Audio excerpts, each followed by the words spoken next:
أعوذ بالله من الشيطان الرجيم. بسم الله الرحمن الرحيم.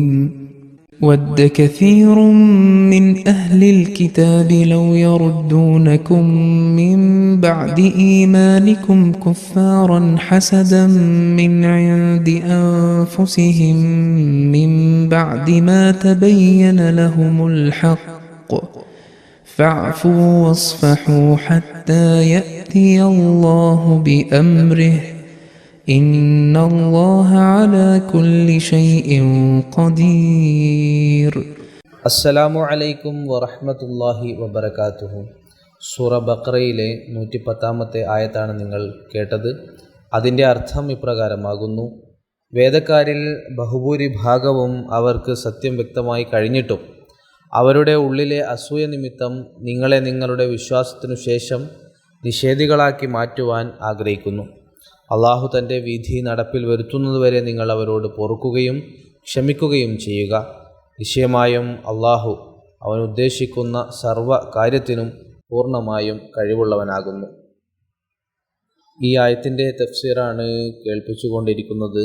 തുടർന്നുകൊണ്ട് സയ്യിദ്ന ഹസ്രത്ത് മുസ്ലിം മൗദ് റളിയല്ലാഹു തആല അൻഹു പറയുന്നു, ഹസദൻ മിൻ ഇൻദി അൻഫുസിഹിം എന്നത് രണ്ടാമത്തെ മഫൂൽ ലഹു കാരണത്തെ സൂചിപ്പിക്കുന്ന പദമാകാനും സാധ്യതയുണ്ട്.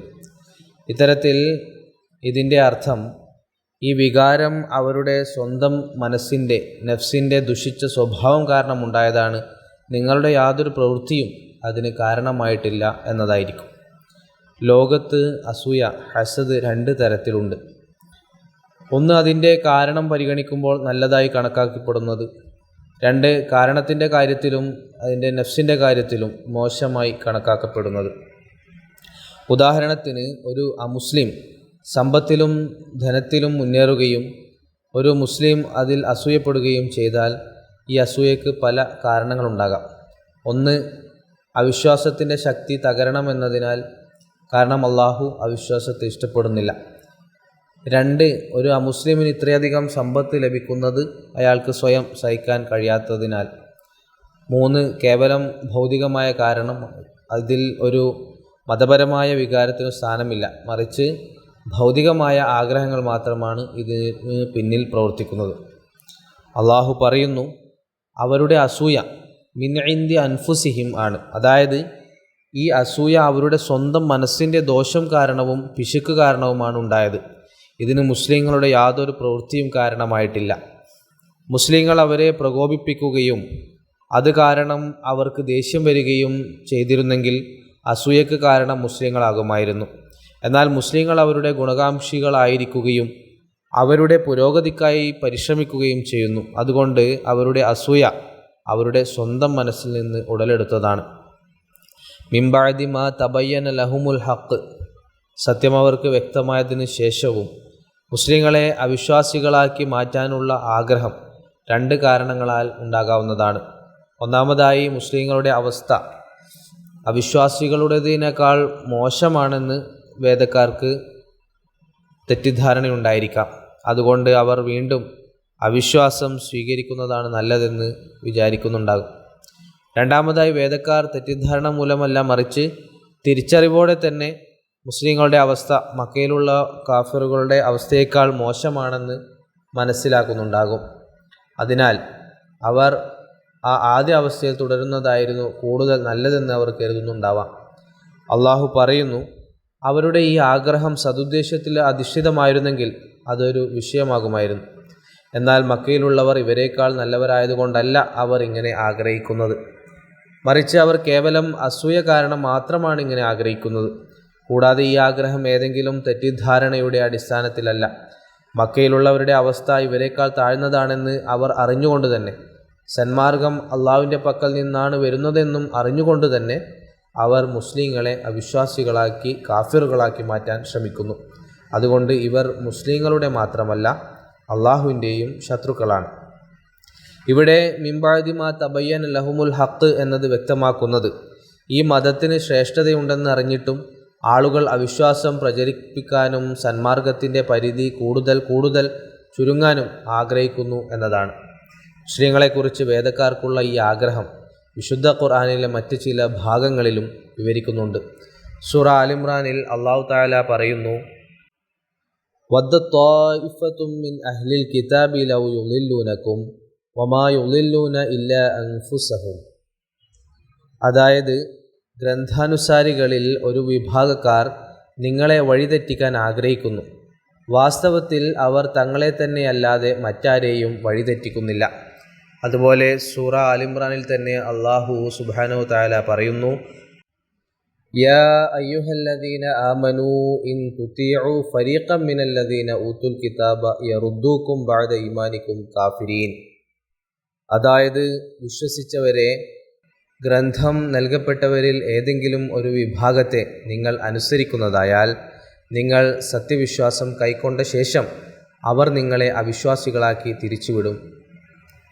ഫഅഫു, അതുകൊണ്ട് നിങ്ങൾ മാപ്പ് നൽകുക എന്നതിൻ്റെ അടിയിൽ ഹുസൂർ പറയുന്നു, പാപങ്ങൾ 3 രീതിയിലാണ് മായ്ച്ചു കളയപ്പെടുന്നത്. ഒന്നാമതായി ഐഹിക ഫലങ്ങളുടെ അടിസ്ഥാനത്തിൽ, അതായത് പാപം ചെയ്ത വ്യക്തിയെ ശാരീരിക ശിക്ഷയിൽ നിന്ന് രക്ഷപ്പെടുത്തുക. രണ്ടാമതായി പാരത്രിക ഫലങ്ങളുടെ അടിസ്ഥാനത്തിൽ, അതായത് പാപം ചെയ്ത വ്യക്തിയെ ശരീഅത്ത് പ്രകാരമുള്ള ശിക്ഷയിൽ നിന്ന് രക്ഷപ്പെടുത്തുക. മൂന്നാമതായി പാപത്തിൻ്റെ കറയും അതിൻ്റെ സ്വാധീനവും പോലും പൂർണ്ണമായി മായ്ച്ചു കളയുന്നതിൻ്റെ അടിസ്ഥാനത്തിൽ. ഇതാണ് പൂർണ്ണമായ മാപ്പായി കണക്കാക്കുന്നത്. കാരണം ഇതിൽ പാപം കാരണം ഹൃദയത്തിൽ പറ്റിപ്പിടിച്ച കറയും തുരുമ്പും ചെയ്യപ്പെടുന്നു.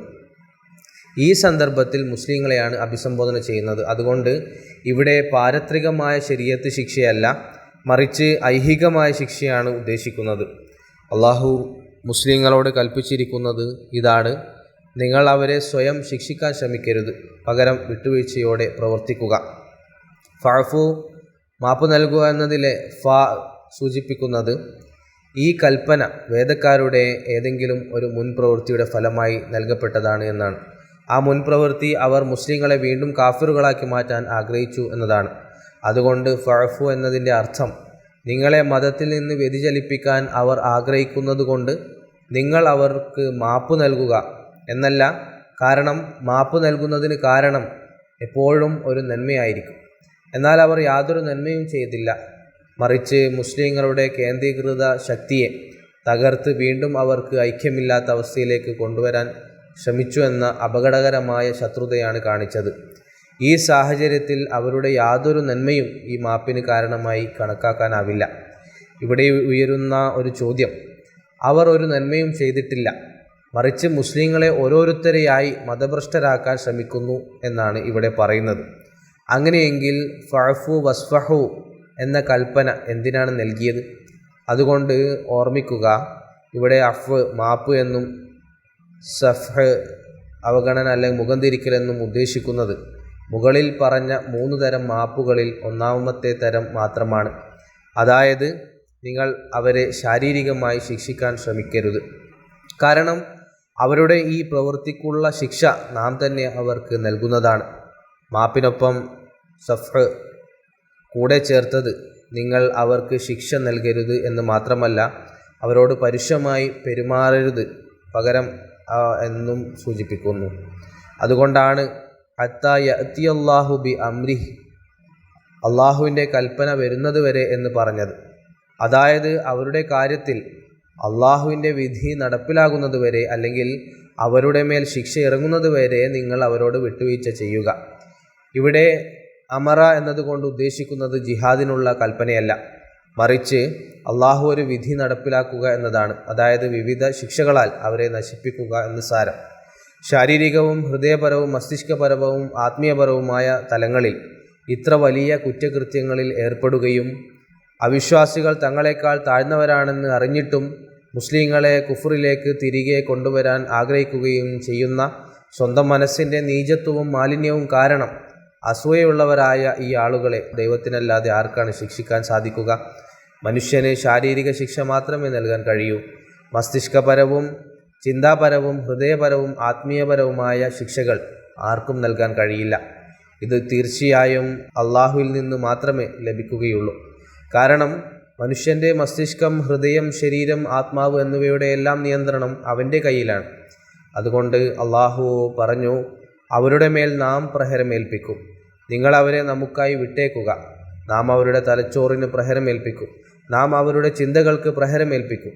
നാം അവരുടെ ഹൃദയങ്ങൾക്ക് പ്രഹരമേൽപ്പിക്കും. നാം അവരുടെ ആത്മാവിന് പ്രഹരമേൽപ്പിക്കും.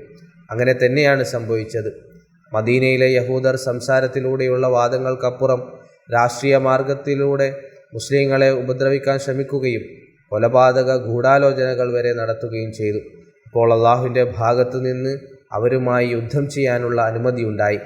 മുസ്ലിങ്ങളുടെ ചെറിയൊരു സംഘത്തിൻ്റെ കൈകളാൽ യഹൂദർ കഠിനമായി അപമാനിതരും നിന്ദ്യരുമാവുകയുണ്ടായി.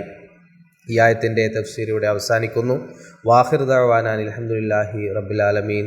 അസ്സലാമു അലൈക്കും വറഹ്മത്തുള്ളാഹി വബറകാതുഹു.